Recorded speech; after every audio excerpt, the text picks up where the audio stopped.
Mangaluru press club ಸಮಾಚಾರ ದ್ವಿತೀಯ ಸಂಚಿಕೆ ಬಿಡುಗಡೆ ಕಾರ್ಯಕ್ರಮವು ನಗರದ ಪತ್ರಿಕಾ ಭವನದಲ್ಲಿ ನಡೆಯಿತು. ಕಾರ್ಯಕ್ರಮವನ್ನು ದಕ್ಷಿಣ ಕನ್ನಡ ಜಿಲ್ಲಾ ಸಮಿತಿಯ ಇಂಡಿಯನ್ ರೆಡ್ ಕ್ರಾಸ್ ಸೊಸೈಟಿಯ ಚೇರ್ಮನ್ ಸಿಎ ಶಾಂತಾರಾಮ ಶೆಟ್ಟಿ ಅವರು ದೀಪ ಬೆಳಗಿಸಿ ಉದ್ಘಾಟಿಸಿದರು. ನಂತರ ಮಾತನಾಡಿದ ಅವರು, ಪತ್ರಕರ್ತರು ಹಲವಾರು ಸಮಾಜಮುಖಿ ಕೆಲಸಗಳನ್ನು ಮಾಡುವ ಮೂಲಕ ಮಾದರಿಯಾಗಿದ್ದಾರೆ. ಇಂತಹ ಸಂಚಿಕೆಗಳನ್ನು ಬಿಡುಗಡೆಗೊಳಿಸುವ ಮೂಲಕ ಪ್ರೆಸ್ ಕ್ಲಬ್ನಲ್ಲಿ ನಡೆಯುವ ಕಾರ್ಯಕ್ರಮಗಳ ಬಗ್ಗೆ ಜನರಿಗೆ ತಿಳಿಯಲು ಸಹಾಯಕವಾಗಿದ್ದು ಇದು ಉತ್ತಮ ಬೆಳವಣಿಗೆಯಾಗಿದೆ ಎಂದರು. ಬಹುಶಃ ನಮ್ಗೆ ಗೊತ್ತಿದ್ದ ಹಾಗೆ ಪತ್ರಕರ್ತರಂತ ಹೇಳಿದಾಗ ನಾನು ಕಳೆದ 10 ವರ್ಷ ರೆಡ್ ಕ್ರಾಸ್ಗೆ ಬಂದ ನಂತರ ಪತ್ರಕರ್ತರೊಟ್ಟಿಗೆ ತುಂಬಾ ಬೇರೆ ಬೇರೆ ರೀತಿಯಲ್ಲಿ ನಾನು ಕೆಲಸ ಮಾಡ್ಲಿಕ್ಕೆ ಸ್ಟಾರ್ಟ್ ಮಾಡಿದಾಗ ಅವರ ಚಾಲೆಂಜಸ್ ಏನಂತ ಗೊತ್ತಾಯ್ತು. ನಮ್ಗೆಲ್ಲ ನೋಡುವಾಗಲೇ ಪತ್ರಕರ್ತರಿಗೆ ಪ್ರೆಸ್ಗೆ ಬಂದ್ರೆ ಹೋಗ್ತಾ ಆದ್ರೆ ತುಂಬಾ ಚಾಲೆಂಜ್ ಇದೆ. ಆದ್ರೆ ಇವತ್ತು ಪ್ರೆಸ್ ಕ್ಲಬ್ಬಿನಿಂದ ಈ ಒಂದು ಸಂಚಿಕೆ ಅಂತಂದಾಗ ಪ್ರೆಸ್ ಕ್ಲಬ್ಬಿನಲ್ಲಿ ಏನಾಗ್ತದೆ, ಸಪೋಸ್ ಬೇರೆ ಬೇರೆ ಕಾರ್ಯಕ್ರಮ ನೀವು ಮಾಡೋದನ್ನು ನೋಡಿದ್ದೇನೆ, ಅದು ಗ್ರಾಮ ವಾಸ್ತೆ ಇರ್ಬೋದು ಅಥವಾ ಮೆಡಿಕಲ್ ಕ್ಯಾಂಪ್ ಇರ್ಬೋದು. ಆದ್ರೆ ಆ ಪತ್ರಿಕೆಯಲ್ಲಿ ಬಂದಾಗ ನಮ್ಮ ಈ ಪತ್ರಕರ್ತರ ಕುಟುಂಬ ಅಂತ ಹೇಳ್ಬೋದು ಎಲ್ಲರಿಗೂ ಗೊತ್ತಾಗ್ತದೆ.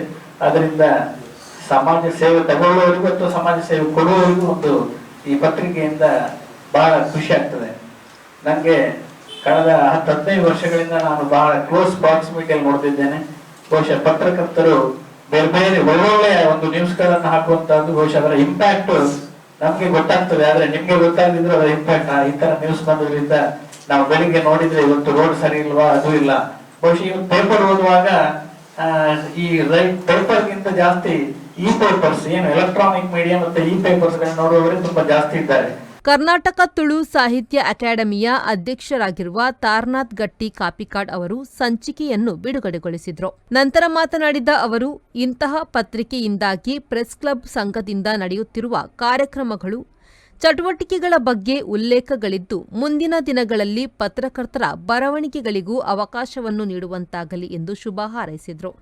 ಮಂಗಳೂರ ಸಮಾಚಾರವನ್ನು ಒಂದು ಒಳ್ಳೆಯ ಹೆಸರನ್ನು ಕೂಡ ಈ ಒಂದು ಪತ್ರಿಕೆಗೆ ಇಟ್ಟಿದ್ದೀರಿ. ಕನ್ನಡದ ಮೊದಲ ಪತ್ರಿಕೆ ಜನ್ಮ ತಾಳಿದಂತಹ ನೆಲದಲ್ಲಿ ಈ ಒಂದು ಸಂಘದ ಮೂಲಕ ಇಂತಹ ಒಂದು ಪತ್ರಿಕೆ ಬರ್ತಾ ಇರುವಂಥದ್ದು. ನಾವು ಮೂಗ್ಲಿಂಗ್ ಅವರನ್ನು ಸಂದರ್ಭದಲ್ಲಿ ನೆನಪು ಮಾಡಿಕೊಳ್ಬೇಕು. ಪುಣ್ಯಾತ್ಮ ಇಂತಹ ಒಂದು ಪತ್ರಿಕೆಯನ್ನು ಕಟ್ಟಿಕೊಟ್ಟ ಕಾರಣದಿಂದಾಗಿ ನಾವು ಇವತ್ತು ಮಂಗಳೂರು ಸಮಾಚಾರವನ್ನು ನೆನಪು ಮಾಡಿಕೊಡ್ತೇವೆ. ಜೊತೆಗೆ ಇಡೀ ಕರ್ನಾಟಕದ ಮಾಧ್ಯಮ ಚರಿತ್ರೆಯ ಒಂದು ಅತ್ಯಂತ ದೊಡ್ಡ ಮೈಲಿಗಲ್ಲು ಮಂಗಳೂರು ಸಮಾಚಾರ.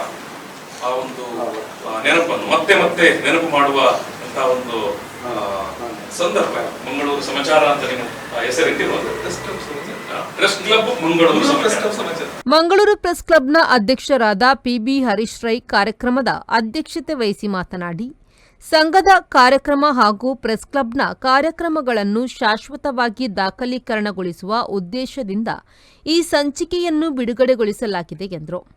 ಹರ್ಮನ್ ಮೋಗ್ಲಿಂಗ್ ಅವರು ದೂರದ ಜರ್ಮನಿಯಿಂದ ಬಂದು ಮೊದಲ ಬಾರಿಗೆ ಒಂದು ಕನ್ನಡ ಪತ್ರಿಕೆಯನ್ನ ಆರಂಭ ಮಾಡಿದ್ದು, ಅದು ಮಂಗಳೂರು ಸಮಾಚಾರ. ಆ ಮಂಗಳೂರು ಸಮಾಚಾರದ ಹೆಸರು ಕೂಡ ನಮ್ಮ ಪತ್ರಿಕೋದ್ಯಮದ ಜೊತೆ ನಮ್ಮ ಪ್ರೆಸ್ ಕ್ಲಬ್ನ ಜೊತೆಗೆ ಇರಲಿದ್ದ ಉದ್ದೇಶದಿಂದ ನಾವು ಮಂಗಳೂರು ಪ್ರೆಸ್ ಕ್ಲಬ್ ಸಮಾಚಾರ ಅಂತ ಹೇಳುವ ಒಂದು ಪತ್ರಿಕೆಯನ್ನ ಮಾಡಿದ್ದೆವು. ಕಳೆದ ಜನವರಿಯಲ್ಲಿ ನಾವು ಇದರ ಒಂದು ಪ್ರಥಮ ಮತ್ತು ಒಂದು ಪ್ರಾಯೋಗಿಕ ರೂಪದಲ್ಲಿ ಸಂಚಿಕೆಯನ್ನ ಸಿದ್ಧಪಡಿಸಿದೆವು. ಮತ್ತೆ ನಮಗೆ ತುಂಬಾ ಸಲಹೆಗಳು ಬಂತು. ನನ್ನ ಗೆಳೆಯರಾದ ಆರ್ ಸಿ ಭಟ್ ಅವರು ಅದರ ಒಂದು ಪೂರ್ತಿ ಅದರ ಆ ಪತ್ರಿಕೆ ಹೇಗಿರಬೇಕು ಅದರ ರೂಪರೇಷನ್ ಎಲ್ಲ ಸಿದ್ಧಪಡಿಸಿದ್ವಿ. ನಾವು ಅದಕ್ಕಿಂತ ಕೂಡ ಪ್ರತಿ 3 ತಿಂಗಳಿಗೊಮ್ಮೆ ಪತ್ರಿಕೆಯನ್ನು ತರಬೇಕು ಯೋಚನೆ ಮಾಡಿದ್ದೆವು. ಆದರೆ ನಿಮಗೆ ಗೊತ್ತಿದೆ, ಲೋಕಸಭಾ ಚುನಾವಣೆಯ ಸುಮಾರು 1 ತಿಂಗಳು ಮತ್ತು ನಾವೆಲ್ಲ ಈ ಕಾರ್ಯಕ್ರಮಗಳ ಒತ್ತಡಗಳಿಂದ ಇದನ್ನು ಸಕಾಲದಲ್ಲಿ ಪತ್ರಿಕೆಯನ್ನು ಮತ್ತೆ ಹೊರತರಲಿಕ್ಕೆ ಆಗಲಿಲ್ಲ. ಪತ್ರಿಕಾ ಭವನ ಟ್ರಸ್ಟ್ನ ಅಧ್ಯಕ್ಷ ರಾಮಕೃಷ್ಣ ಆರ್, ಪ್ರೆಸ್ ಕ್ಲಬ್ನ ಪ್ರಧಾನ ಕಾರ್ಯದರ್ಶಿ ಇಬ್ರಾಹಿಂ ಅಡ್ಕಸ್ಥಳ, ಆಂತರಿಕ ಲೆಕ್ಕ ಪರಿಶೋಧಕ ಜಿತೇಂದ್ರ ಕುಂದೇಶ್ವರ, ಆರ್ಸಿ ಭಟ್ ಮತ್ತಿತರರು ಕಾರ್ಯಕ್ರಮದಲ್ಲಿ ಉಪಸ್ಥಿತರಿದ್ದರು. ಶರತ್ ಸಾಲ್ಯನ್, ವಿ4 ನ್ಯೂಸ್, ಮಂಗಳೂರು.